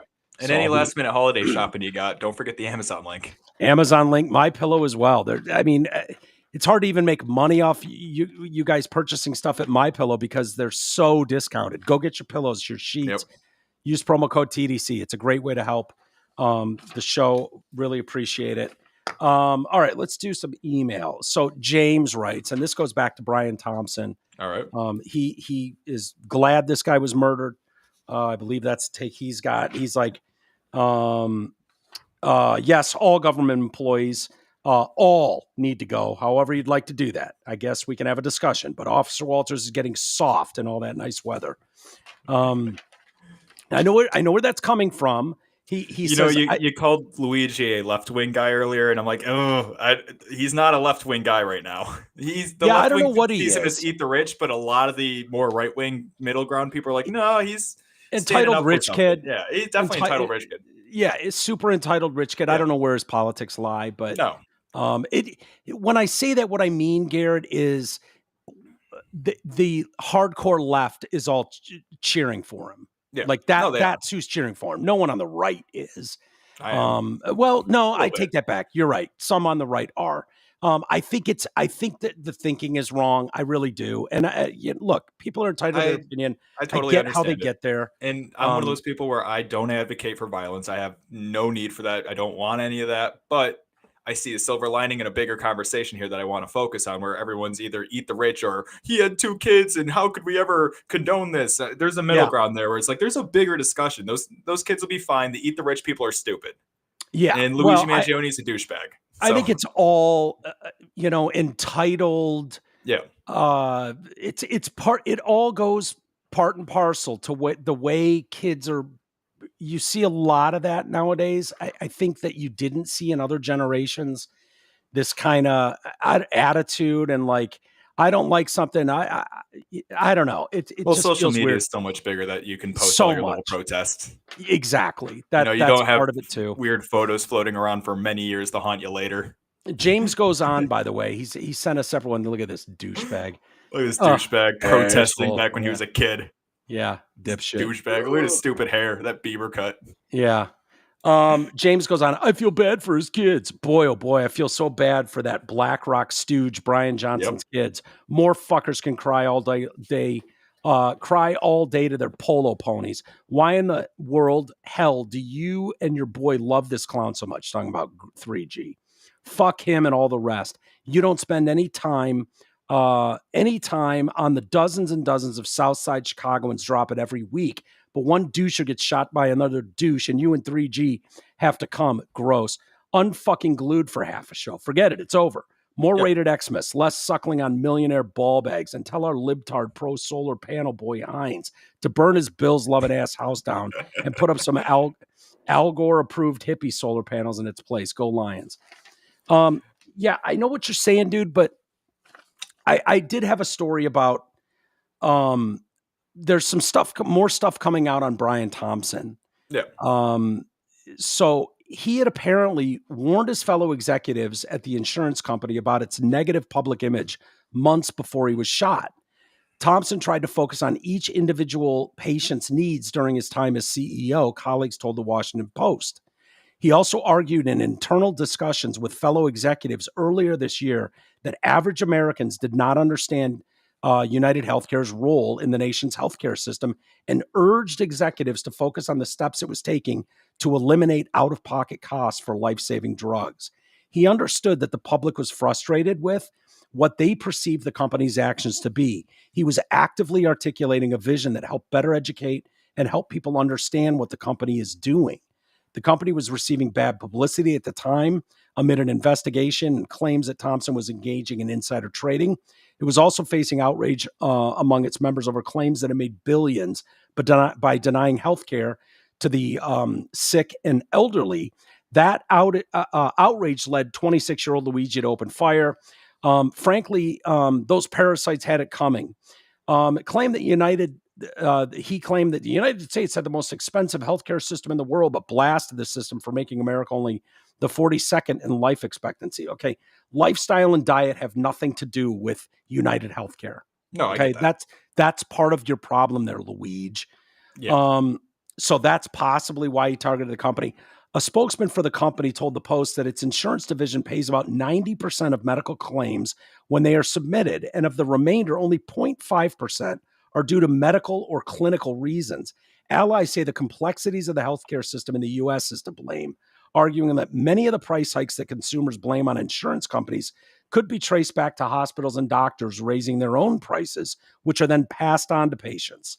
Together with employers, governments, and others who pay for care, we need to improve how we explain what insurance covers and how decisions are made, CEO Andrew Whitty wrote in an op-ed for the Times on Friday.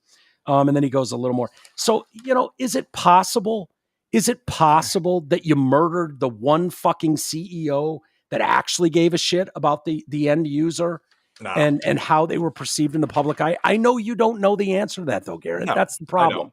That's the fucking problem. And the thing what I'm focusing. Yeah. What? No, I get the eat the rich fucking toddler argument. I get it. I'm not there either. I know you're not. But the fact of the matter is, I know some of these people personally. I know who they are as people. And because of your societal outrage, not yours, but people's societal outrage and what you think is the true nature, we all agree there's a problem with healthcare. Guess what? There's a problem in the banking industry, the medical industry as a whole. There's a problem in the tax community. There's a problem in Wall Street. What do? You got to gun down the CEOs all over? James would like that. James would like, I don't think you fixed any problems by gunning down some entitled rich cunt shot down who he thought was the bad guy. Another vigilante entitled rich style. cunt. It was an entitled rich cunt shooting another entitled rich cunt. I look at this as I see what most people tweet. Okay. I see what a lot of people tweet. I see what they post on social media, and the people that rage the loudest and are the angriest, post all day long about something. They're the same people who appear to me on the surface to be the least informed of all. They have something in their mind, and now they're going to focus on proving how right they are. I don't trust that those people have done their unbiased homework on stuff. They have a lot of anecdotal stories about how their Nana got fucked over by the system. They have a lot of anecdotal examples about how, they got screwed over. Their friend got fucked over. It's all anecdotal shit. I look at that story and at least Dexter had a fucking code that he followed, right? Dexter had a fucking code before he murdered a CEO who was to blame for all your problems. And I understand that sentiment. I don't trust that Luigi has that. No, and that's the thing is where I'm like, well, let's just focus on the discussion here. But I also got into a little back and forth with Amy. It's probably why she ran away today. We were just no, going Amy back and forth would on never Facebook. run away from your discussion. I know, Never. I'm kidding. No, we were having a really good back and forth. There wasn't anything bad. But the big thing I keep seeing everywhere is anytime you try and bring up the Luigi situation as part of a bigger discussion, so many people glob on the same way that Eat the Rich people do. They glob on with this. Well, he had 2 kids, and now those kids have to see their dad's death in the news. I'm like, Didn't we just give Kendrick Lamar a fucking Grammy for a song about allegations towards Drake that his son has to see every day that have not been proven or criminally charged yet? We just get that take song that Not up Like with the Us. artist. That's what I'm saying, though. It's public figures go through that stuff. Brian Thompson wasn't a public figure. No, but what in I'm the same way that Drake is. Yeah, and but what I am saying is we cheer on one person who's destroying a dad with kids, but then if another guy goes off and destroys a dad with kids, it's condemned completely. I'm not cheering on on the middle ground there. I'm not trying to cheer on anybody doing anything. No. I see wrongs and rights. I try to praise people that are correct on stuff, that do the right thing. I think when you glorify, when you minimize, it leads to what you've seen in an uptick of school shootings in the last 20 years since Columbine. Those people are glorified heroes. This is the answer to all your problems. Let's mow it. Like, no, man, fuck off. You don't get to mow your classmates down. I'm sorry. I don't care how troubled you are, how abused you were. You think you're the first generation to be fucking abused by someone or have an alcoholic parent act a fool and beat your ass? You're not. You're not. You're the first generation that feels entitled to vigilante justice, killing your classmates. Like, no, dude, that's not how the world works. And trust me when I say, Garrett, you'll have a different opinion when you're 45 than you do when you're 25 or 27. You will. And I don't know. Maybe Brian Thompson is the worst person on planet Earth. He might be. I have no idea. I live in a country that I believe in. I try. I know we fail all the time, but I really do believe, like, the problems with the justice system continue, but I want to believe in a place that can have blind justice and your day in court and, vote people out that are harming things. We don't gun CEOs down in the streets and using that as a platform to have a larger discussion about the healthcare system. See, that's where I differ is I think, I didn't shoot the guy in the street. I had nothing to do with that. But because the discussion is now being had, I want to have the discussion. What discussion's being had? The good CEOs versus bad CEOs, also the healthcare system and how it treats its customers, and how it raises the prices of medication overall, how it raises the prices of all Medicare overall. Because now, yes, the doctors are the ones raising the price, but they're doing it because they know the insurance will pay it, not ask questions. Oh, yeah. I think it's a fucked up system, and I think that's a big problem. That's why it's like, look, it's a platform to launch a discussion. I don't want to hear shit about everybody saying like, oh, well, Luigi's this and Brian's that. I'm like, well, let's just talk about the problem here. That the reason that Luigi probably popped off. I know he had a selfish reason and it was all him, but if he had a gripe with something, let's talk about the gripe. Yeah, and the gripe is not what's being talked about. He's being heroized by everybody. And I think there's those people so many people online that, and to each their own. That I'm tired of seeing people that I personally know that are bankrupt people. They're bankrupt morally. Yeah. And they scream the loudest. Blah, blah, blah. This got what he deserved. Fuck him. And I know some of those people personally. And it's like, yeah, if you only knew what I knew about that fucking broken individual that you're parading around as like the voice on something, fuck off. No. That's what you're dealing with in a lot of these cases. And I think it's I don't know, man, we don't live in a movie where the bad guy gets what's coming to him and the good guy got him. And no, dude, I stand firm that Marvin Heemeyer is about my high level of what I will allow for okay destruction. I don't know what that even means. No deaths, just take down the city hall. Yeah, well, okay, we can argue about voting people out of office. Like no deaths. I don't know. No deaths. No violence. Just tear it out. Well, we're trying to make do in a fucked up society, dude. Yeah. It is what it is. It's just there was a day, believe it or not, when you wouldn't praise someone for murdering a CEO in the streets, but we're there now. It is what it is. And the larger discussion, people have been having the discussion. I don't know what that accomplished, but I would warn people that, there are some great fucking CEOs out there that work their asses off, good family men, generous people and 100%. Women. And that's something that I will praise. People have been. I don't trust that a lot of these fucking people are as informed as they think they are about how the inner workings of things go and that they're going to take things into their own hands. I don't believe Luigi's the victim in any way, you know. No, So, I don't think Luigi's the victim because he's dealing his denial and his insurance claim denial is the same as everyone else's. Yeah. I haven't shot any CEOs over my denials. All right. It happens to all of us and it fucking sucks. Yeah, it happens. I've dealt with it for a year, you know, and when you find out Luigi wasn't even a fucking United Healthcare, that wasn't his healthcare. It's like, he just went after the biggest company. Yeah. So I get it. Anyway. I think Luigi's a total douche. Yeah. Oh, there's no doubt about that. No doubt. Whatever. Let's put him on magazine covers. All right, buddy. Have a great day. I'll see you tomorrow. Amy will be here. You can address it with Amy then. All right. You can profess your love for Luigi, and she can. I think we made pretty good. She can kick your teeth in tomorrow. Sure. All right, everybody. Sounds We've gone long.